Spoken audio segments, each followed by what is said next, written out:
Magandang buhay mga bata! Tara, samahan ninyo akong matuto kasama si Teacher Aika, your online teacher. Please don't forget to subscribe, like, share, and hit the notification bell for more videos. Thank you!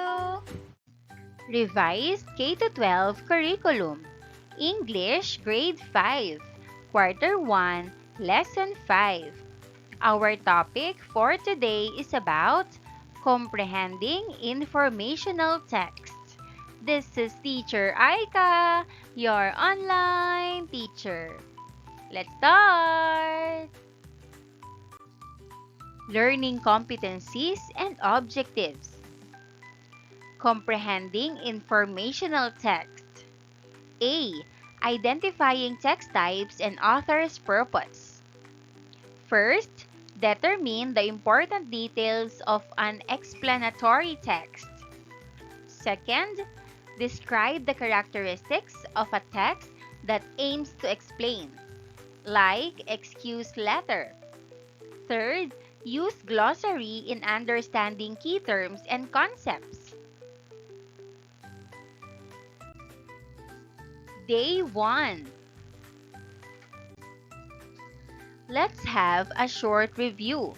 Let's remember.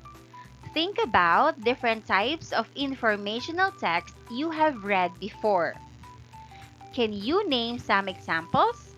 Like travel brochures, information trivia, fact sheets, posters, or pamphlets? I will divide you into groups with 5 members each. Each group will receive a sample fact sheet. The fact sheet will be about a local holiday or a local heritage spot in our town. Each group will get a cartolina to write your answers on. Read the fact sheet together and answer these questions on your cartolina. A. What is the main idea of the text? B. Write 3 key details from the text. C. What is one new fact you learned from the text? And D. Why is this information important? Sharing time. After working, each group will present their answers to the class. Listen carefully to other groups and learn new things from their fact sheets too. I will divide you into small groups. Each group will receive an example of an explanatory text. The topics could be about how volcanoes erupt, the water cycle, and how to plant a seed, and more. Read and discuss. Read the text together in your group. Talk about what the text is explaining.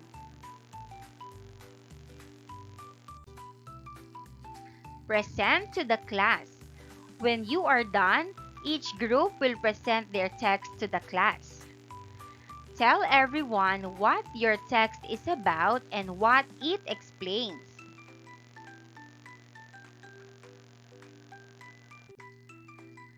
After all groups' presentation, we will talk about these questions together.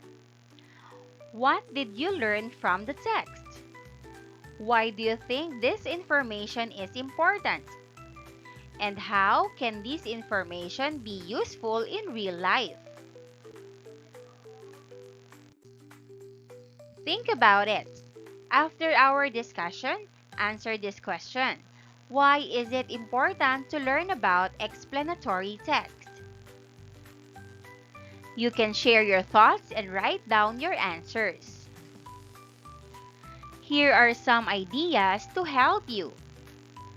To understand how things work, to follow instructions and do tasks correctly, to explain about the world around us, and to explain things to others clearly. Unlocking content vocabulary. Guess the meaning of the word from the context. Number 1, tidings. Sentence: when the postman arrived with a letter, he brought tidings of great joy, announcing that Grandma would be visiting us for the holidays.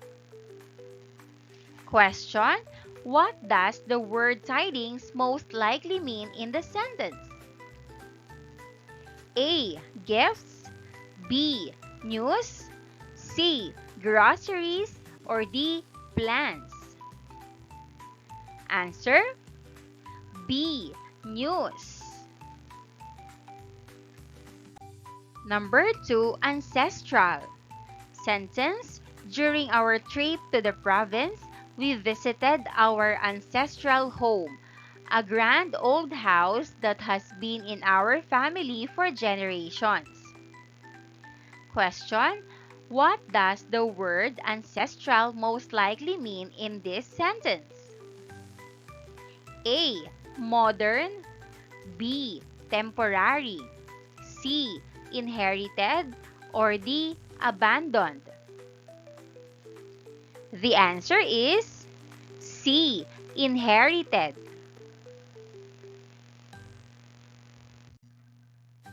Number 3, laid back. Sentence: the beach resort had a laid back atmosphere with people lounging in hammocks and children playing quietly in the sand. Question: what does the word laid back most likely mean in this sentence? A. Stressful. B. Relaxed. C. Noisy. D. Busy. The answer is B. Relaxed.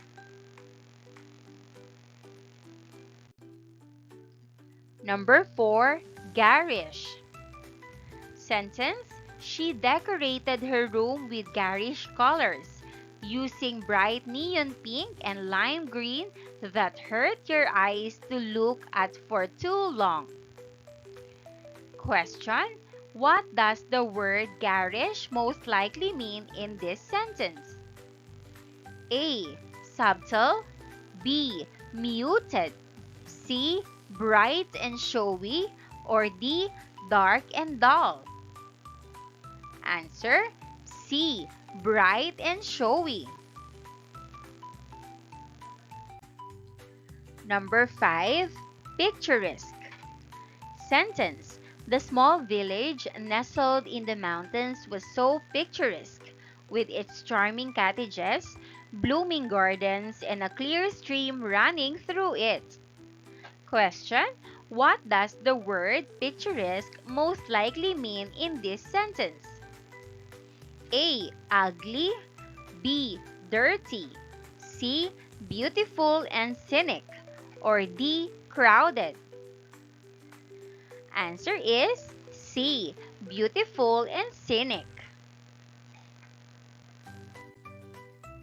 Number 6, indulgent. Sentence: on his birthday, his parents were indulgent, letting him eat as much ice cream as he wanted and staying up late to watch his favorite movies. Question: what does the word indulgent most likely mean in this sentence? A. Strict. B. Generous. C. Careless. Or D. Busy. The answer is B. Generous. While we read My Christmas Story by Daphne Ashley Z, think about these questions and get ready to answer them after reading. A. What does the author say is unique about the Christmas spirit in the Philippines compared to other places? B. Describe the setting of the author's ancestral home in Guagua, Pampanga during Christmas time. C. What are some of the special foods mentioned that the author's family enjoys during Christmas Eve and Christmas morning?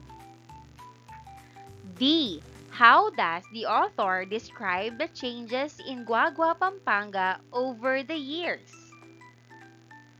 E. What feelings and values that the author associate with Christmas and how are they reflected in her family's traditions? My Christmas Story by Daphne Ashley Z.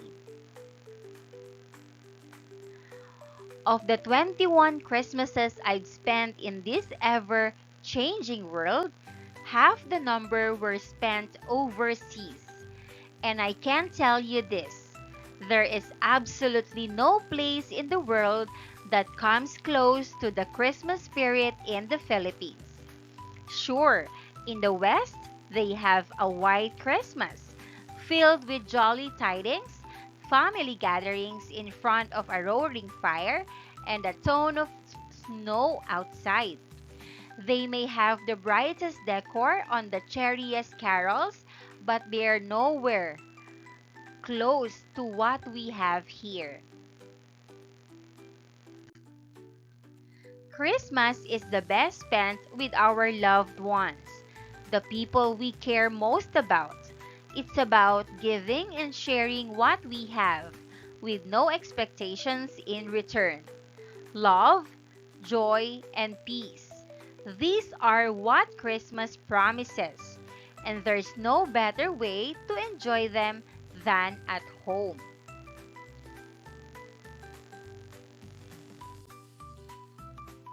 Home to our family is our ancestral house in Guagua, Pampanga.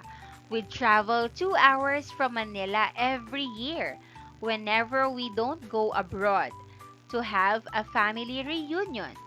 Well, it's no longer a very rural place because progress has taken its toll on this beautiful, peaceful municipality. Nonetheless, it is still a laid back, small town where everyone knows everyone else.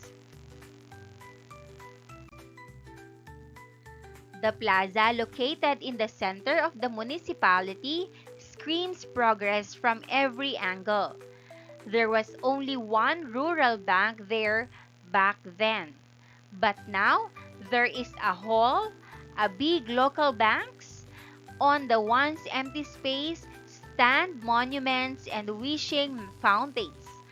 The area screams modernity, but the church with its brick exterior neutralizes all things garish and new. The bell, which is 200 years old, sits atop it, unfazed by the recent changes in its environment.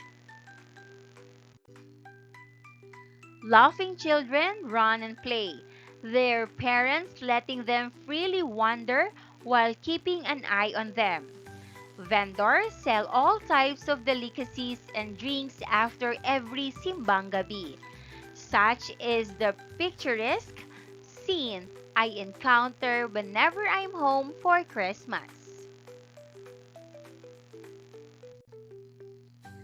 Apart from the festive atmosphere, our ancestral house packs its own familiar surprises.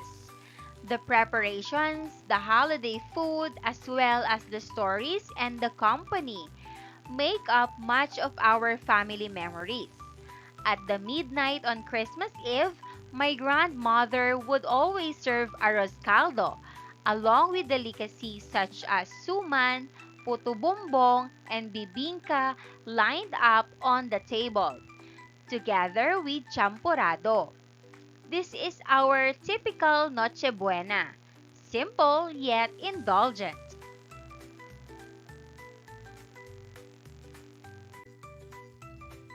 On Christmas morning, my grandmother would whip up her famous chocolate, a drink made of tablea dissolved in hot water and mixed with a wooden whisk called batirol, with pinipig as an added treat.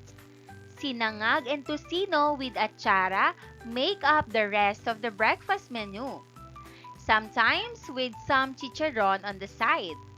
We'd spend a couple more days in Guagua before packing up and heading back to a very busy Manila.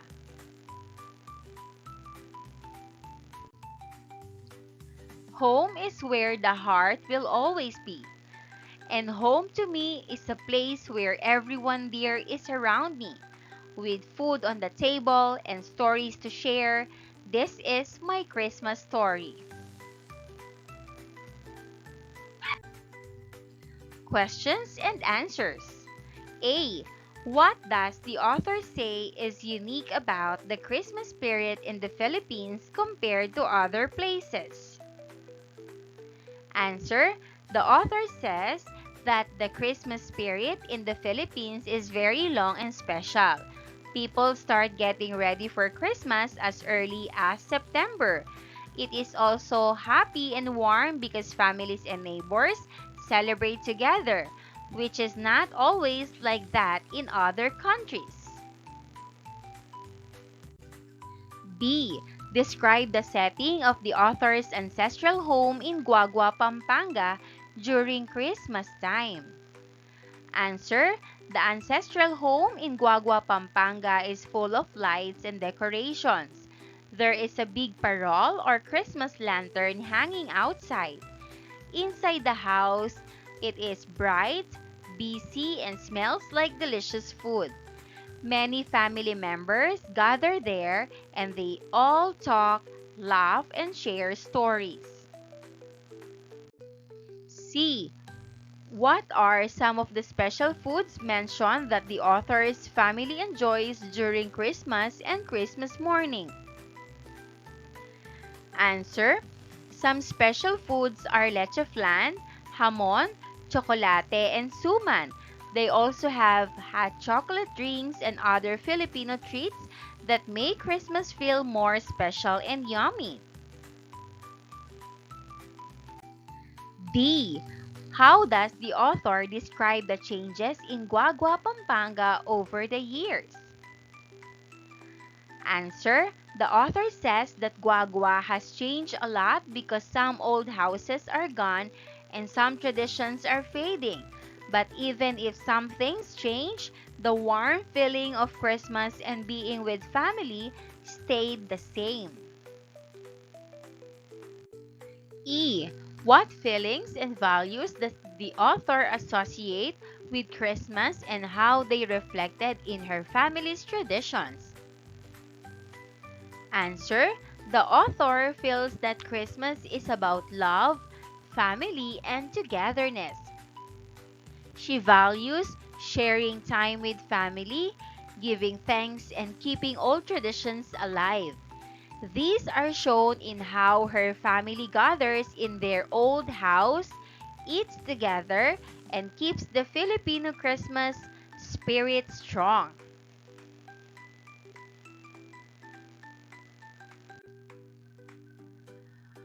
We've just read a wonderful story about Christmas traditions and memories in the Philippines. Now, let's think about how this story not only shares Daphne's personal experiences, but also explains different aspects of her family's Christmas celebrations. This brings us to an important type of writing called explanatory text. Just like Daphne explained how her family celebrates Christmas and described the special foods and traditions they have, explanatory texts help us understand how or why something happens.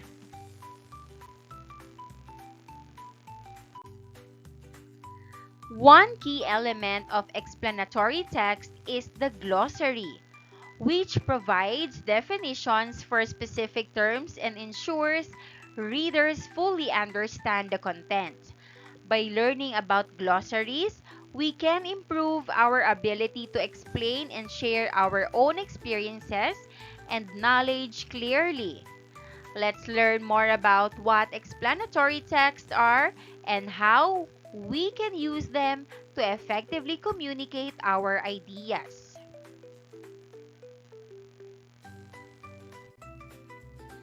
Day 2. Worked example. A. I will divide you into small groups so you can work together. B. Each group will get chart paper and markers to write your answers. C. Work as a group to complete the key points of Daphne's explanation of her Christmas traditions by giving 3 details for each one. Write how she explains each tradition and why it is important. The first one is already done for you.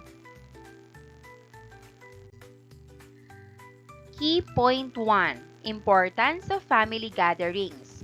Travel to ancestral home. Daphne explains that her family travels 2 hours from Manila to their ancestral house in Guagua, Pampanga, whenever they don't go abroad, highlighting the importance of gathering at a family home. Key point 2. Festive atmosphere in Guagua. Christmas spirit, she portrays the scene of laughing children, vendors selling delicacies, and families enjoying simbang gabi, illustrating a lively and festive environment. Key point 3. Special foods and traditions. Christmas morning, she described the Christmas morning tradition of her grandmother making chocolate using tablea and batirol, along with a breakfast menu of sinangag, tocino, atsara, and sometimes chicharon. After you finish the table, make a glossary for this text. Include the words we unlocked together and add more words from the story that you think should be defined. Day 3 to 4. Lesson activity number 1. Fill in the blanks with linking words. Number 1. Read the following explanatory text. Number 2. Fill in the blanks with the correct linking words from the provided list. Please provide the list as found in the answer key. Number 3. Make a glossary of terms based on the text. You should be able to provide at least 5 words. A. How to plant a tomato seedling. Planting a tomato seedling is a simple process that anyone can do at home. Firstly, you need to gather all the necessary materials. These include a tomato seedling, a pot, potting soil, and water. Secondly, choose a pot that has good drainage holes at the bottom. This will ensure that the excess water can escape, preventing root rot. Next, fill the pot with potting soil, leaving some space at the top. Make a small hole in the center of the soil, then carefully remove the tomato seedling from its original container. Be gentle to avoid damaging the roots. After that, place the seedling into the hole you made in the soil. Moreover, cover the roots with soil and press it down gently to hold the plant in place. Additionally, water the seedling thoroughly, making sure the soil is evenly moist. Furthermore, place the pot in a sunny location, as tomato plants need plenty of sunlight to grow. Finally, remember to water the plant regularly and check for pests or diseases. In conclusion, with proper care and attention, your tomato plant will grow strong and healthy, providing you with delicious tomatoes.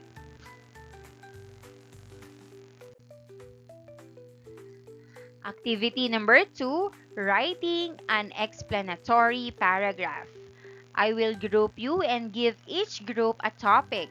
You may work together as a group or write about the topic on your own. But everyone in your group will have the same topic. You must explain your topic by writing at least 5 clear steps on how to do it. After that, your group must find at least 5 vocabulary words related to your topic. Use dictionaries or the internet to find the meaning of each word. Write each word on one side of your worksheet and its meaning on the other side. Here are some topics that you can use. First, how to make a parol, Christmas lantern. Explain the steps involved in creating a traditional Filipino Christmas lantern using materials such as bamboo sticks, colored paper, and glue. Second, how to prepare sinigang or Filipino sour soup. Describe the process of making this popular Filipino dish, including the ingredients needed and the steps to cook it. Third, how to play sipa, traditional Filipino game. Outline the rules and steps for playing sipa, a traditional Filipino game similar to hacky sack using a small weighted object. Fourth, how to plant a mango tree. Explain the steps involved in planting a mango tree, from selecting the seed to caring for the growing plant. Fifth, how to recycle plastic bottles. Describe the process of recycling plastic bottles, including how to sort, clean, and prepare them for recycling centers.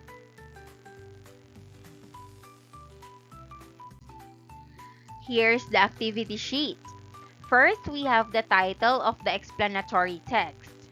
Next, paragraph 1, introduction of the topic. Paragraphs 2 to 5, explanations. Explain why each step is important. Paragraph 6, conclusion.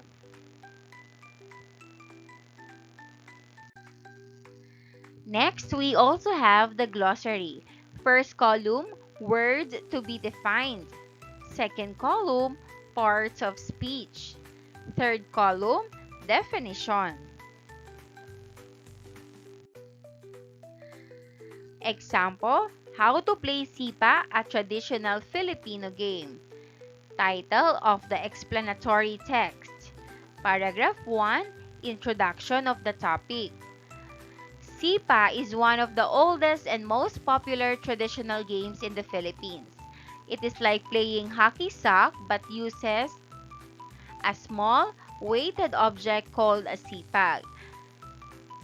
Many Filipino children play this game to have fun, stay active, and practice balance and coordination. Paragraphs 2 to 5, explanations. Explain why each step is important. First, you need to have a sipa. A sipa is usually made of a washer with colorful plastic threads or feathers. This step is important because you cannot play the game without the main object. Next, pick a flat and open space to play. It could be a backyard, a schoolyard, or even a quiet street. Having a good space is important so players can move freely and safely without hitting anything. Then, practice kicking the sipa with the inside or outside of your foot. You should not let the sipa fall to the ground. Learning the right way to kick is important because it helps you keep the sipa in the air longer. After learning to kick, play by counting how many times you can kick the sipa without dropping it. Play alone or with friends. This step is fun because it helps you challenge yourself and others to get the highest score. Paragraph number 6, conclusion. Playing sipa is a fun way to enjoy a Filipino tradition, make friends, and improve your skills. By following these steps, you can keep this traditional game alive and share it with others. Here's the glossary. Words to be defined is in the first column. Second column, parts of speech. Third column, definition. Sipa. Noun. A small weighted object used in the traditional Filipino game. Washer. Noun. A flat metal ring used to make the sipa heavier. Hockey sock. Noun. A small round bag filled with beads, similar to a sipa, used in a kicking game. Coordination. Noun. The ability to move different parts of the body smoothly and well together. Technique. Noun. A way of doing something well by using special skills.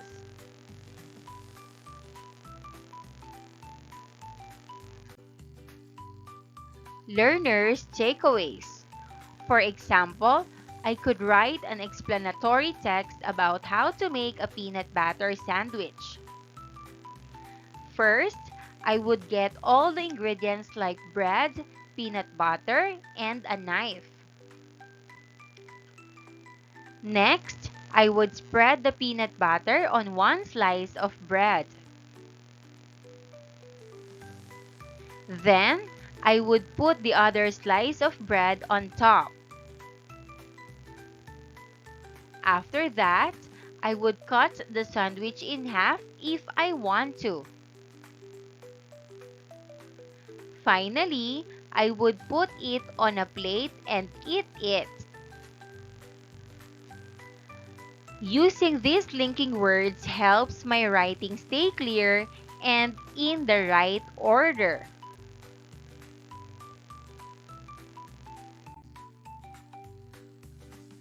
Learners' takeaways.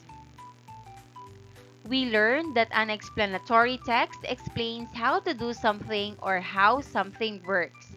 It gives clear steps so the reader can understand and follow them easily.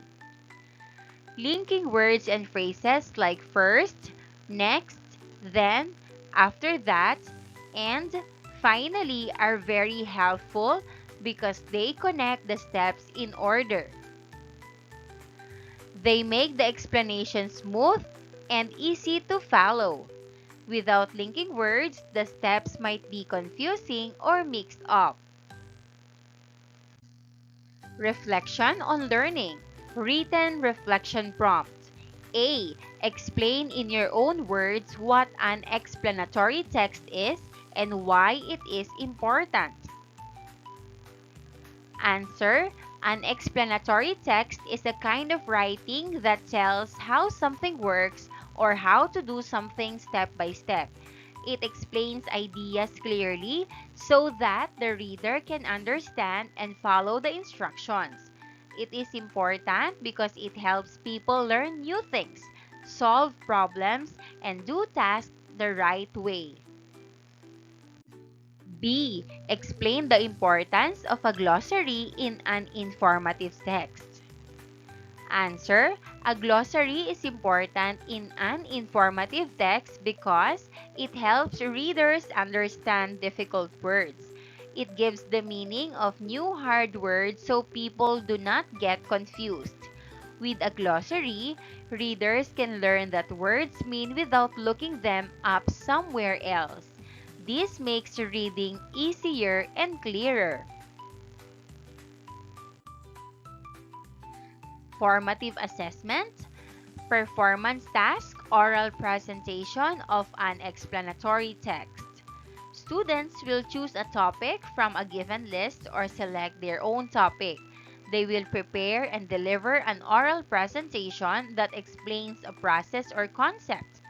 The presentation must include the use of linking words and phrases to ensure clarity and cohesion. Instructions. Number 1, topic selection. Choose one topic from the following list or propose your own topic for approval. A. How to prepare for a fiesta in the Philippines. Detail the preparations, decorations, and typical foods served during a local fiesta. B. How to make a parol for Christmas. Describe the steps to create a traditional Filipino Christmas lantern. C. How to cook a traditional Noche Buena feast. Outline the typical dishes and preparation methods for a Christmas Eve feast in the Philippines.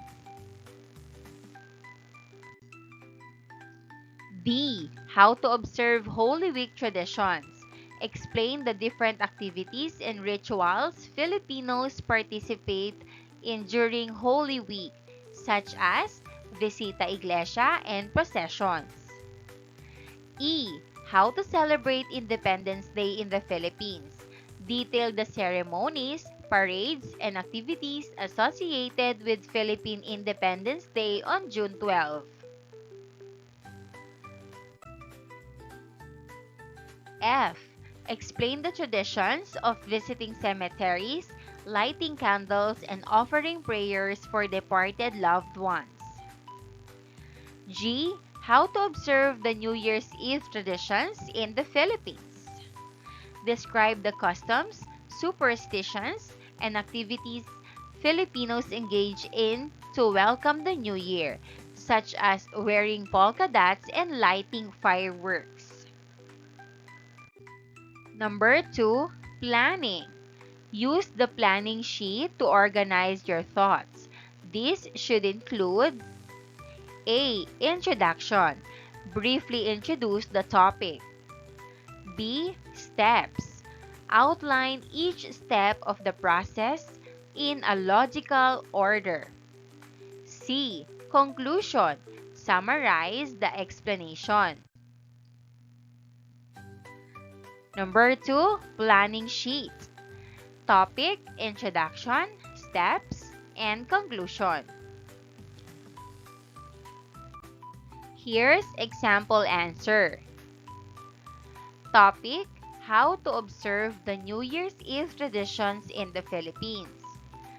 Introduction, many Filipinos follow fun and unique traditions to welcome the new year. These customs bring good luck, happiness, and hope for the year ahead. Steps. Firstly, wear clothes with polka dots. Why important? Polka dots are round and round shapes stand for money and good fortune. Secondly, prepare and eat round fruits like oranges and grapes. Why important? Round fruits also mean wealth and good luck for the whole year. Next, make lots of noise by lighting fireworks or using horns and pots. Why important? The loud sounds are believed to scare away bad spirits and bad luck. Then, turn on all the lights in the house and open windows and doors at midnight. Why important? This invites good luck and positive energy to come inside. Lastly, jump high when the clock strikes 12. Why important? Many kids jump at midnight because they believe it will help them grow taller in the new year. Conclusion: these fun traditions make New Year's Eve in the Philippines exciting and full of hope. By following these customs, families believe they will have good luck and blessings all year long. Number 3, preparation. Write a script or outline for your presentation based on your planning sheet. Write at least 5 words in the glossary. Practice your presentation, focusing on using clear and cohesive linking words and phrases. Time your presentation to ensure it is between 3 to 5 minutes long.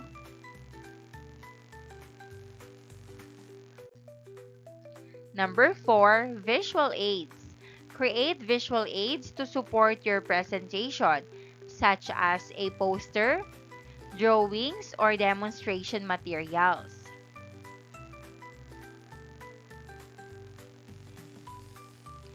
Ensure your visual aids are clear and relevant to your topic.